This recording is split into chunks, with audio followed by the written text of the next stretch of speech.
Hi there, Perfecto the Caster here, and welcome to this episode of Ask Perf. Before we start, I'd like to apologize for the length of time between this video and the last Ask Perf episode. No excuses, I've just been busy, and finally I've had time to sort through the comments on Facebook and on this YouTube channel and pick up a bunch of nice questions. Without further ado, we're going to dive right in. The first question is from the Hank Rotz project. He asks, how do you get your subscription count up? By the way, I really enjoy your playing style. Well, Hank, thanks so much for the comment and thanks for the kind words. I really appreciate it. Now, as for your question, I'm lucky enough to have gotten on YouTube ever since it started, way back in 2005, 2006. And over the years, I haven't really paid much attention to it, sadly. I've put up the odd video here and there, and it's only till recently when I actually turned it into a proper guitar channel. So my advice to you would be to keep doing what you're doing, find your own niche, and eventually people who are into the stuff that you're putting out will find you and will subscribe. And be more prolific, unlike me.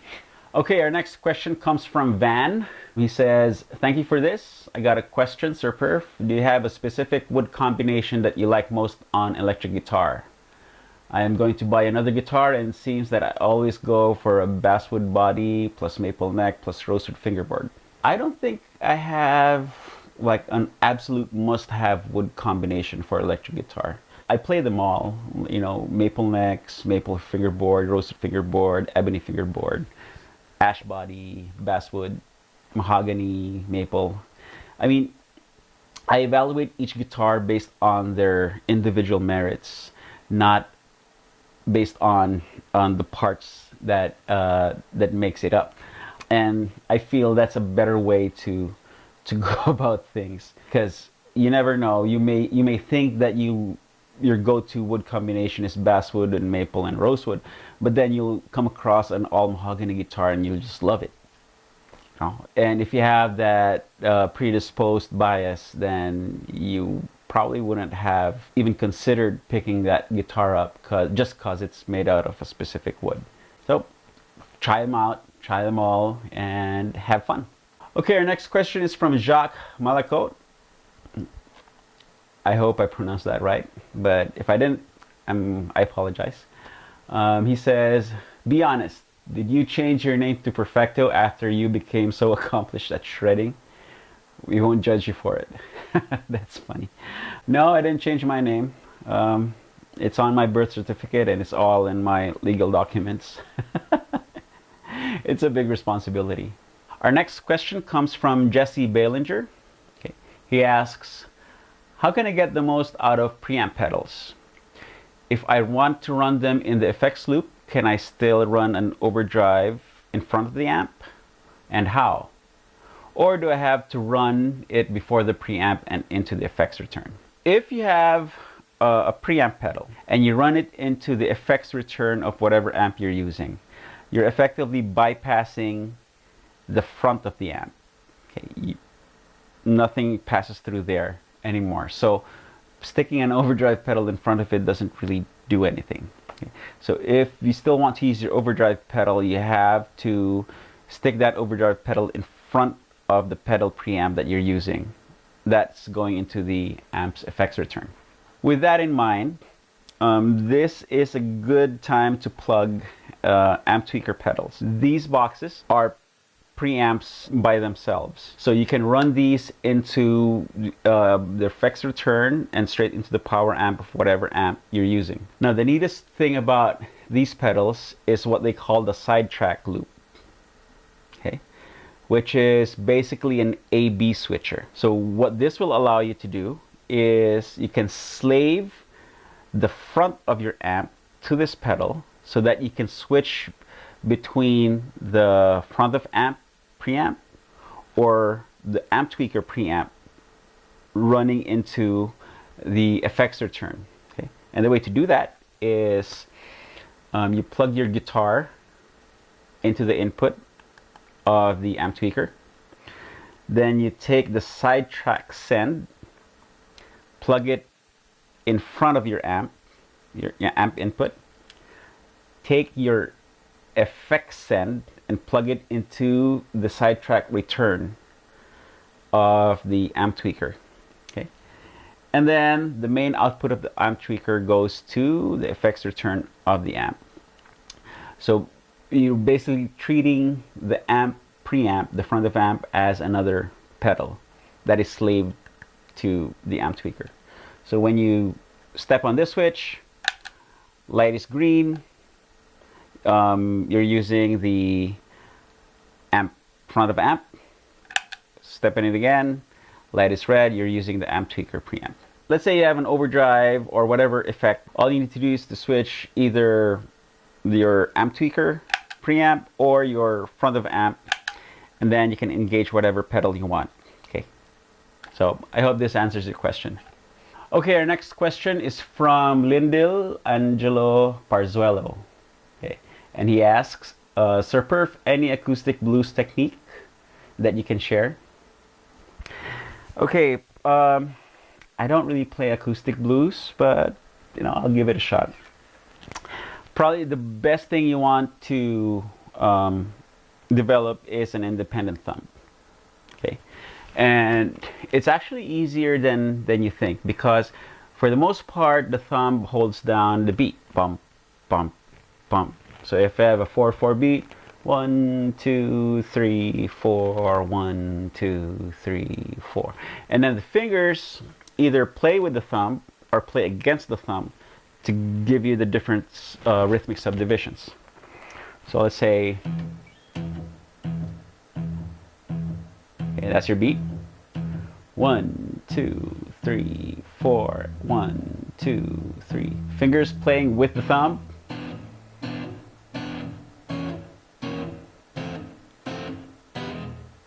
Right? Now you can also alternate between thumb and fingers so that you get a more interesting rhythm. So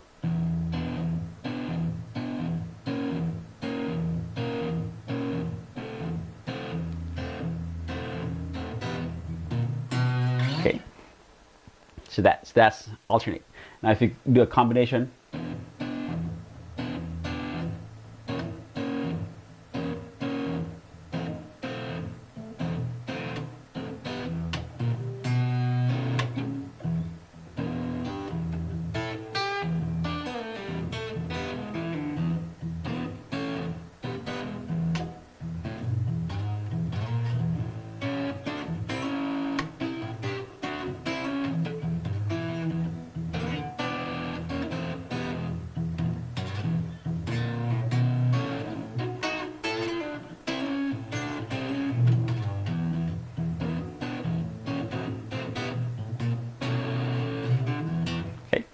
so work on that.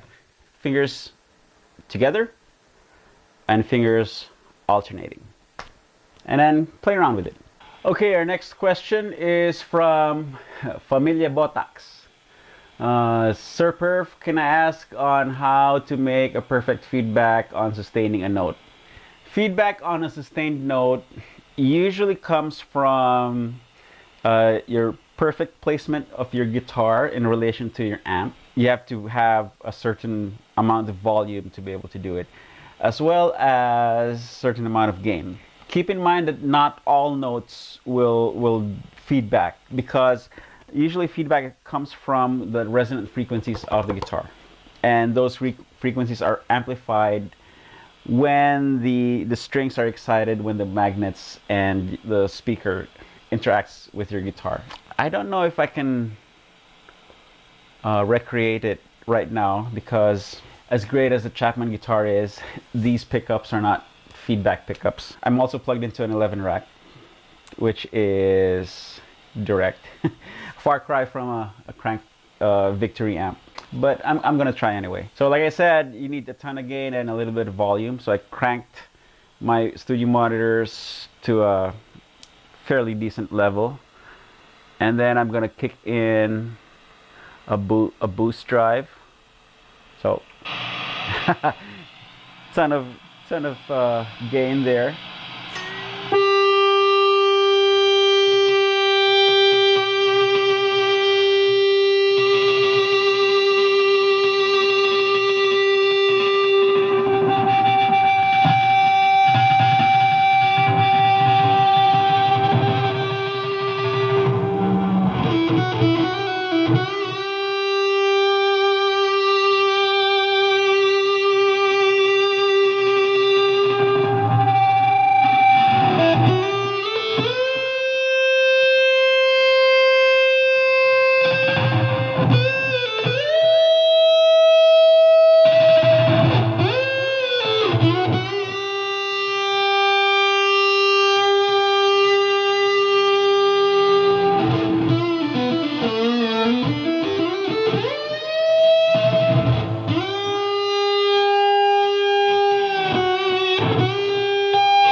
last bit is a little bit of a trick. If you can't induce the octave up, the harmonic feedback, but you have a ton of sustain, what you can do is you can hold the note and then touch the note 12 frets higher. So in this case, I'm playing the 7th fret. Touch it at the 19th fret lightly so that you get the harmonic. Okay, and then let the guitar sustain take care of the rest.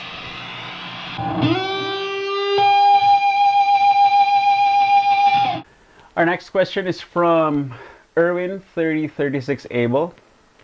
He says, "Hi Sir Perf, out of curiosity, were there any Triaxis songs that you wrote that were initially planned to be River Maya songs?